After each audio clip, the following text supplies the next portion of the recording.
बबुआ चंदन देखो अब हमार ज्यादा मियाज खराब होखल जाता बुझा तक अब हम ना बस तनिका समय खातिर मेहमान बन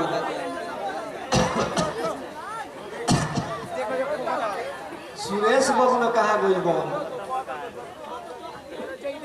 करे के देखे खातिर हम जियो तनी ना बाबूजी तू ऐसा बात मत कह।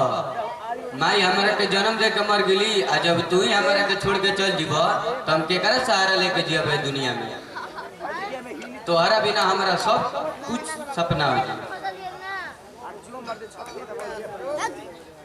अब हमार समय पूरा हो गई तोहरा के सेवा करे खातिर तारा घर में सब कोई भरल बा तार भैया बाड़न तार भौजी बाड़ी सुखदेव दुखन चाचा बाड़न कौनो बात के कमी ना हो। ना बाबूजी तोहरा मर गिला के बाद सब खुशार हो जाए। सब कोई बनला के संगतिया मर गिला पर केहू साथ दे वाला नहीं के। दुखन ए दुखन का है भैया का कहतनी हम तोहरा से ये कहतनी हमारा बात चंदन बबुआ के तनिको विश्वास नहीं ऐसे तू अपने मुंह से कह दो चंदन के सेवा करबो कि ना करबो। भैया जब बबुआ जी के विश्वास नहीं खे तो हम देखावत बानी कि इनका के सेवा करे खातिर हमरा भी कितना शक्ति बा।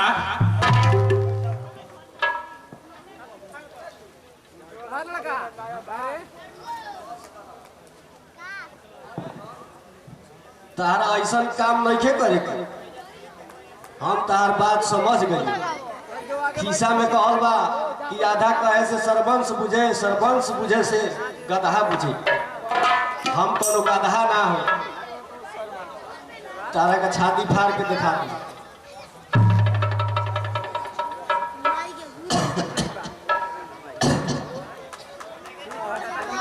सुरेश बबुआ ना आइलन कहाँ गइल बा।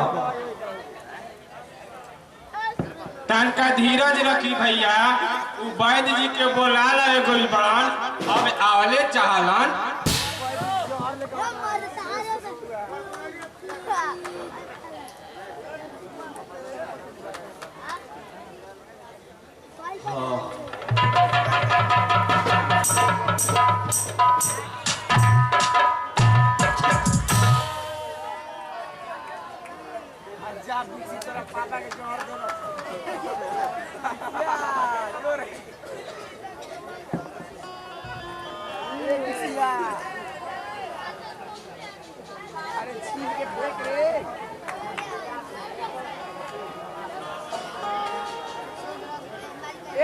आरी जोगाड़ चली है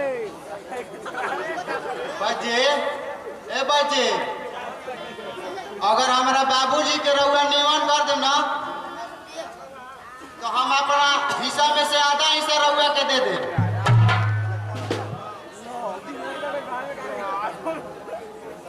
अच्छा हम तो दवाई तो करबे करो। दवाई करे से पहले देखा जा भाई एगो शर्त बा अगर माने के होई तो बोलो जा ना तो देखो जाओ हम जातन।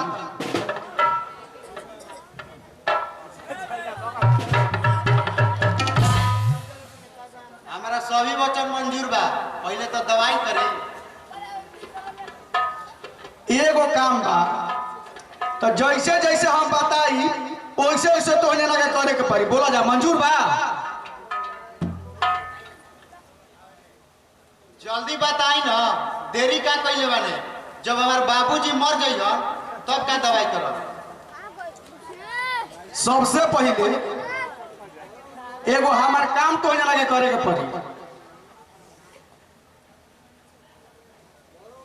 अपन अपन आँख आ कान बंद कर ऐसे आ भैया वो सब ले हाथ जोड़ी बा कि थोड़ा सा अपन अपन आँख कान बन गली जा ऐसे कि हम 2 गो दवाई एके में फेंट आ जब दोनों दवाई एके में फेंट तो ब्लास्ट करी आ जब ब्लास्ट करी ना तो जहाँ छेदा लौकी तहाँ समा जाई आ जहाँ छेदा लौकी समा जाई भैया जेहू ठीक बा वो खराब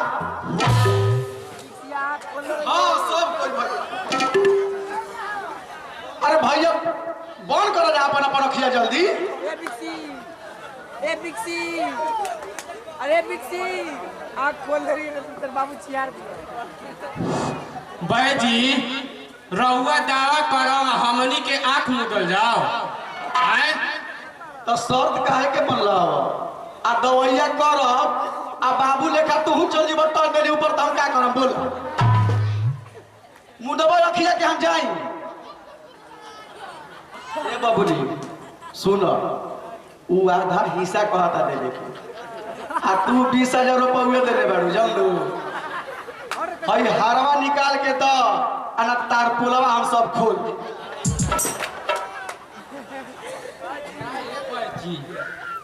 ये रहुआ का कहतनी अगर हमार मालिक जान जई हो तो लोहा लाल करके हमारा के मारे लगी ये बात मत बताई का कहत हो हारवा हुआ अपन देबू बोला कि हम बतिया खोली अच्छा तो ठीक बात हम रहुआ के दे तनी जल्दी से दवाई में जहर मिलाई अरे सोना ना हो चानी उली नहीं को ना पहले ना तो सोना है असली कवर ठीक बा चानी दे देबू और ने हमारा आधा हिस्सा छूट जाई नहीं ना तो ये अखिया खोल लिए सकता सब काम में जाऊं जा जाए एकदम तुरंत मिलावत नहीं रुक जा तू खोल रही रे और दवाई उन्हीं से मिला के ले लेबनी ठीक ना आ तू अस्थिर रह हम अपन काम करत हनी जा बिक्सिया अब अपन अपन आँख खोला जा आ कोनो खोल लिया जा देखो जब हम दवाई देता नहीं जा बिक्सिया जोरे दौड़ पड़ते जा पापा पानी ना ये खाने के बाद देखो जब दवाई हम कह देनी ना हमार दवाई करल बहुते आदमी ऐसा बना ना कि कुछ आदमी बचेला चलू जा हम दवाई करी ना तो साफा रोग जोर से कबरिया जाला आना तो मरिया जाला ऐसे अब हम दवाई कर देनी अब भैया सब कोई के प्रणाम अब हम चाहता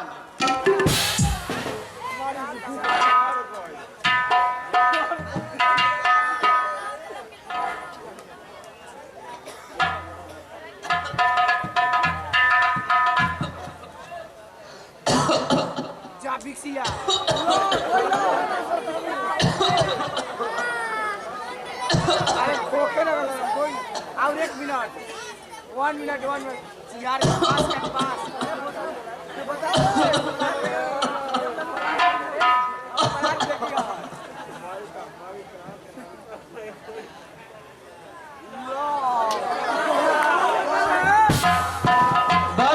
हम नहीं जानते रही कि तू हमारे के छोड़ के चल जीवो अगर हम जानती तोरा जाए से पहले ही डर का लेती बाबूजी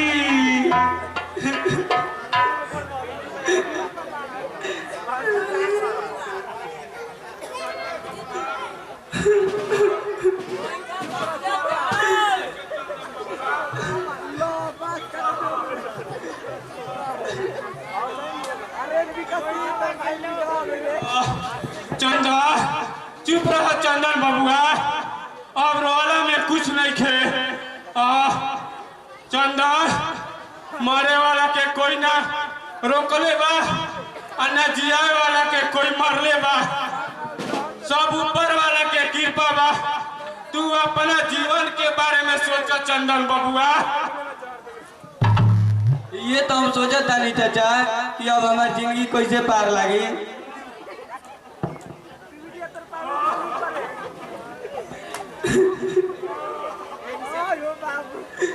अब हम अकेला हो गई चाचा।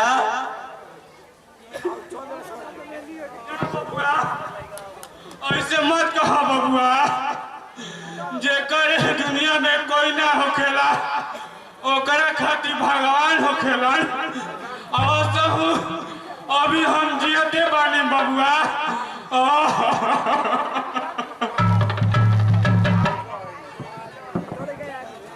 का हो तोहन लोग अभी भाषण देव जा कि ये बुढ़वा के जरेबो करबे जा आ नइखे जरावे के तो कह जा हम एकर के नहर में फेंकवा देतनी। घर में रख के महकैबा जा। चलो चंदन बबुआ, भैया के लिए चले के